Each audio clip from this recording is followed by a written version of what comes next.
Hello everyone. तो आज हम शुरू करने वाले हैं understanding laws lecture number 2।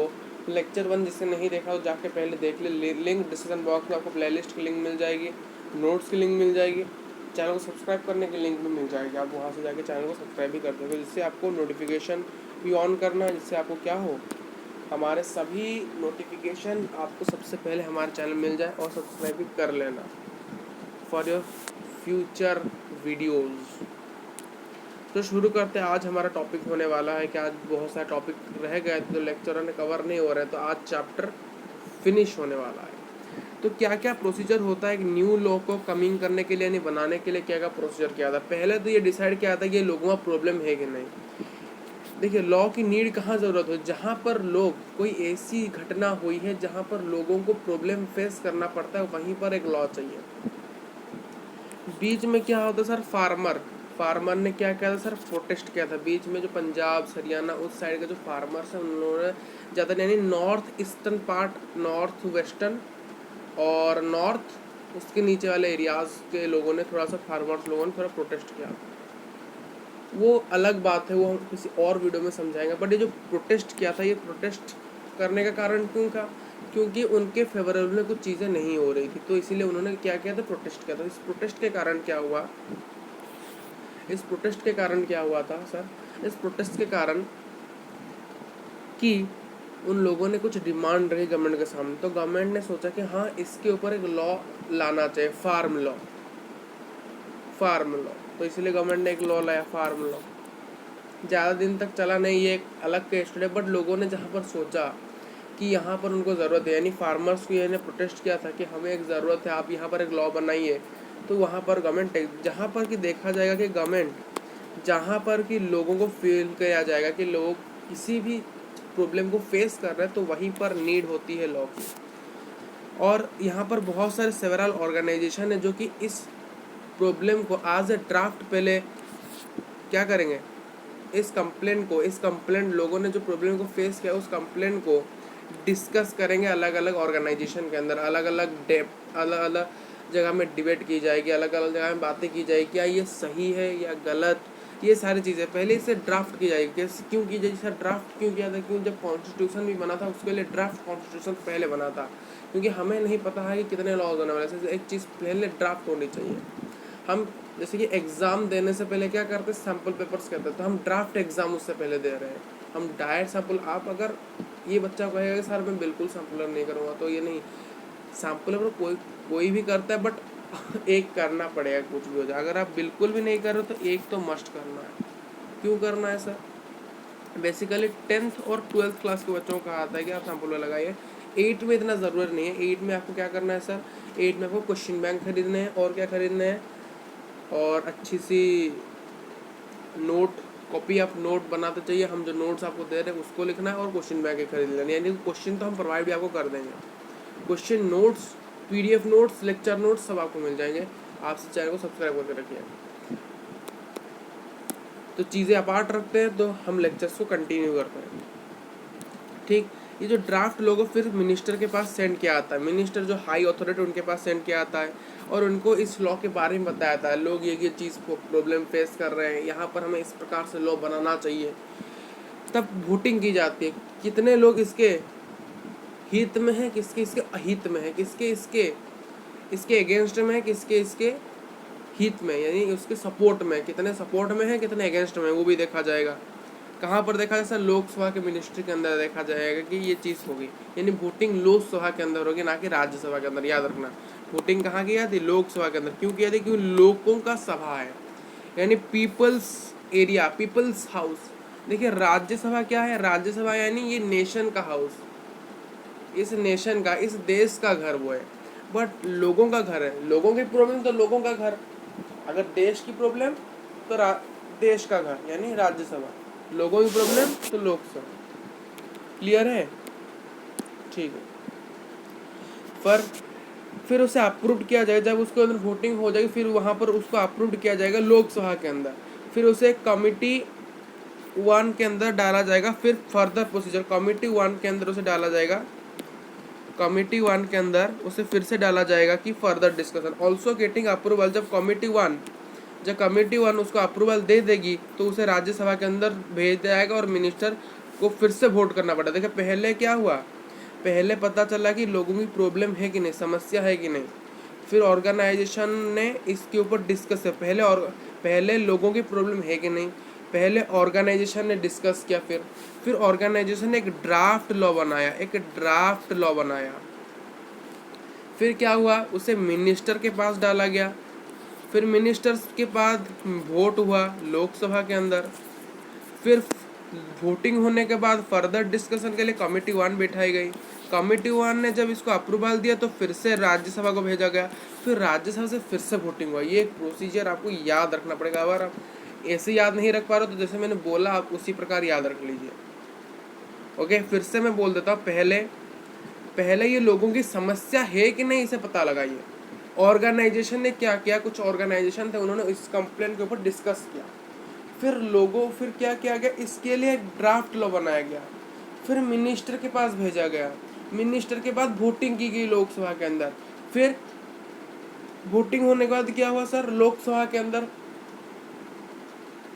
Lok Sabha से बाद इसको कमेटी 1 में भेज दिया गया फर्दर डिस्कशन के लिए। फिर कमेटी 1 के अंदर यहाँ पर क्या हुआ, जब अप्रूवल दे दिया कमेटी 1 ने, फिर से राज्यसभा में भेज दिया गया और राज्यसभा में फिर से मिनिस्टर के बीच में वोट अगेन होने लगी। तो एक लॉ को बनाने के लिए इतना लंबा प्रोसीजर, क्योंकि अगर बार बार डिस्कशन नहीं किया जाएगा, अगर वो उसे ऐसे ही एक लॉ हम पास कर देंगे, ऐसे ही मान लीजिए कि लॉ को मैंने पास कर दिया, अगर पता चला कि ये सिर्फ 5 से 10% लोगों के लिए इससे उपयोगी है और जो हमारे बच्चे 90 से 95 95 और 90 से 95 जो परसेंट लोग हैं उनके लिए हानिकारक है, सिर्फ 5% लोगों के लिए सेफ है, तो ऐसे तो इस लॉ को नहीं बनाया जाएगा ना। सिर्फ 5% को हम देख के चलेंगे नहीं, हम मेजोरिटी को भी देखेंगे, माइनॉरिटी को भी देखेंगे, है कि नहीं। मेजोरिटी को भी देखा जाता है, माइनॉरिटी को देखा जाता है। तो यहाँ पर डिस्कशन ये जो 5% का प्रॉब्लम है देखा जाएगा, इसको फिर से डिस्कशन इसलिए बार बार किया रहा है, क्या हमें इसे लाना चाहिए ना लाना चाहिए, क्योंकि कभी कभी कुछ प्रॉब्लम सिर्फ 5 से 10% लोगों का ही होता है,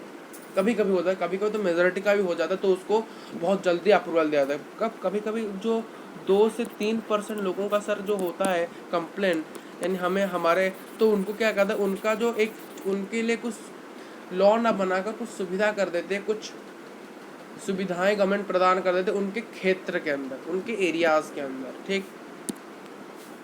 तो फिर क्या होता है, जब अप्रूवल हो जाता है तो एक बिल को सेंड किया जाता है कमेटी 2 के लिए। अब देखिए फिर से एक प्रोसेस, जब बिल यहाँ पर जब राज्यसभा में वोटिंग होने का तो क्या हुआ सर, फिर इस बिल को एक बिल बनाया जाता है, इस बिल को अप्रूव करके कमेटी 2, कमेटी 1 कब आएगा, लोकसभा के बाद कमेटी 1, राज्यसभा के बाद कमेटी 2, याद रखना है। लोकसभा के वोटिंग के बाद कमेटी 1 आ जाएगा और इसके अंदर डिस्कशन होने के बाद राज्यसभा, और राज्यसभा के अंदर डिस्कशन होने के बाद कमेटी 2 बताई जाएगी, ये सारी बातें। फिर ये कहाँ पर जाएगा सर, मिनिस्टर के पास जाएगा। अगर मिनिस्टर इसे अप्रूव कर देते हैं तो ये लॉ इंट्रोड्यूस हो जाएगा सोसाइटी के अंदर। तो देखिए इतना लंबा चौड़ा प्रोसीजर है, याद रख पाए हुए।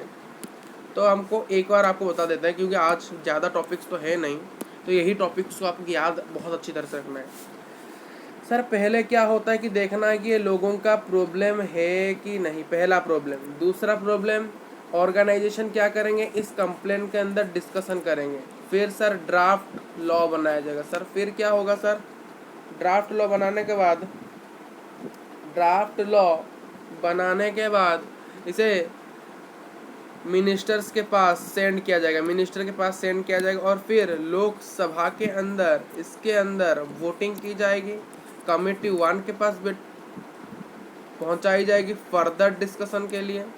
कमेटी 1 ने अप्रूवल देने के बाद इसे राज्यसभा के अंदर फिर से मिनिस्टर्स के अंदर क्या करना पड़ेगा सर, फिर से वोटिंग करने पड़ेगी, फिर यहाँ आ जाएंगे, फिर एक बिल को पास किया, इसके बाद वोटिंग होने के बाद इसे कमेटी 2 में एक बिल को पास किया जाएगा, फिर ये प्रेसिडेंट के पास जाएगा, और प्रेसिडेंट अगर इसे अप्रूव दे देते, प्रेसिडेंट के पास भी फिर से चॉइस होता है, प्रेसिडेंट इसे देंगे या नहीं देंगे। अगर नहीं देंगे तो लॉ नहीं बनेगा, ले देंगे तो बन जाएगा। तो अगर प्रेसिडेंट इसको अप्रूव दे देते हैं तो क्या होगा, न्यू लॉ इंट्रोड्यूस हो जाएगा हमारे सोसाइटी के अंतर्गत। Unpopular law and controversial laws, कुछ ऐसे लॉ होते हैं जो कि बिल्कुल ही पॉपुलर नहीं है, बिल्कुल ही प्रसिद्ध नहीं है, और कंट्रोवर्शियल बहुत होते हैं, कन्फ्लिक्ट उनके अंदर बहुत होती है, झगड़ा होता है, मतलब मतभेद हो जाता है बहुत सारे लोगों के अंदर कि 5% कह रहा है, मतलब जैसे कि 50-50 में रह जाता है, कंट्रोवर्सी होता है बहुत, कि 50 लोग उसके अपोज कर रहे हैं, 50 उसको सपोर्ट कर रहे हैं, तो यहाँ पर कंट्रोवर्सी बहुत आती है। तो इसलिए उसको कंट्रोवर्शियल और अनपॉपुलर लॉ भी कहा जाता है। जब पार्लियामेंट जब भी कोई न्यू लॉ एवरी ईयर पास करते हैं, इट मे बी अनपॉपुलर, यानी जो लॉ पहले से बना हो गया वो एक प्रकार से पॉपुलर है, क्योंकि वो उस जमाने को देख के बनाया गया है। बट अब जो न्यू लॉज हर साल पास किए जाते हैं, एवरी ईयर जो न्यू लॉज पार्लियामेंट पास करते हैं, वो ज़्यादातर अनपॉपुलर में भी अनपॉपुलर होते हैं, कोई कोई वहाँ से अनपॉपुलर लॉ निकलते हैं। और कंट्रोवर्शियल लॉ क्या होता है? सम ऑफ द लॉज में be unacceptable to people because they could not feel as unfair and harmful, so they might criticize the law, and when a large number of people criticize the law, it changes. If any law is not in the favor of any group, ignores the others, and it's the controversial. कुछ समझ में आया? कुछ समझ में आया होगा। देखिए, कुछ ऐसे लॉ होते हैं जिसको लोगों के द्वारा एक्सेप्ट नहीं किया जाता, लोग इसे एक्सेप्ट नहीं करते हैं। क्यों नहीं करते? क्योंकि उनको लगता है ये उनके लिए अनफेयर है और हार्मफुल, हानिकारक है और अच्छा नहीं है उनके लिए। और क्या होता है, कुछ लोग उन्हें क्या करते हैं, लोग इस लॉ को क्रिटिसाइज करते हैं, लोग इसको क्रिटिसाइज करते हैं। अगर इसी क्रिटिसाइजेशन बहुत लंबे लोग, बहुत लार्ज नंबर ऑफ पीपल अगर करें, अगर एक लार्ज नंबर ऑफ पीपल्स इस लॉ को क्रिटिसाइज करें, तो इस लॉ को चेंज ही करना पड़ेगा। क्योंकि जब ज़्यादा चीज़ें आगे बढ़ जाती है, जब मेजोरिटी के पास आ जाती है बहुत, मतलब क्या होता है, जब पूरे देश के लोग इसको अपोज कर रहे होंगे, तो इसे बंद ही करना पड़ेगा, इसको चेंज ही करना पड़ेगा। अगर लॉ भी किसी के फेवर में नहीं होता, मान लीजिए लॉ किसी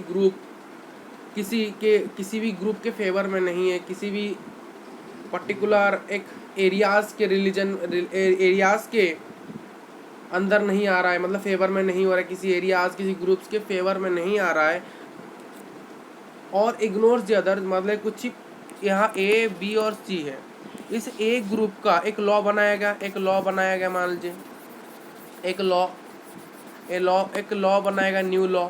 तो ये जो लॉ को जब पास किया गया, तो यहाँ पर ए बी सी ये 3 ग्रुप्स थे। ए को ज़्यादा प्रॉब्लम होने लगी, बहुत प्रॉब्लम हो गई इस लॉ से। बी और सी को यहाँ पर इग्नोर मारी है, क्यों मारी है? क्योंकि इनको प्रॉब्लम नहीं है, तो इनको बहुत प्रॉब्लम, तो ये क्या करेंगे, इसको अपोज करेंगे। तो अगर कोई भी ग्रुप्स, कोई भी लोग, अगर वो धीरे धीरे लार्ज नंबर भी धीरे धीरे हो गया, तो उसे कंट्रोवर्शियल लॉ कहते हैं, जहाँ पर लोग किसी भी, बेसिकली बताने का क्वेश्चन यह है कि कुछ लॉज जो कि हर साल हमारा गवर्नमेंट निकालती है, वो अनपॉपुलर होते हैं, जहाँ पर लोग उसे क्रिटिसाइज़ करते हैं, क्योंकि उन्हें लगता है ये हानिकारक है, उनके लिए अच्छा नहीं है।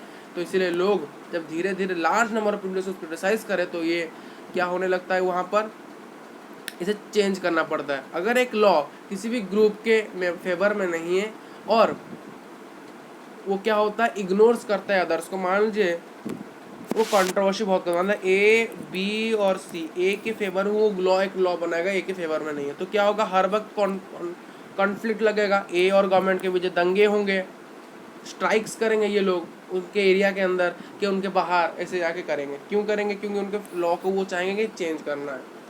आपने देखा होगा, जब भी कोई प्रोटेस्ट किया जाता है न्यूज़ फ्यूजन, तो पूरे हर लोग नहीं जाते वहाँ पर, कुछ ग्रुप्स जाते हैं। ठीक,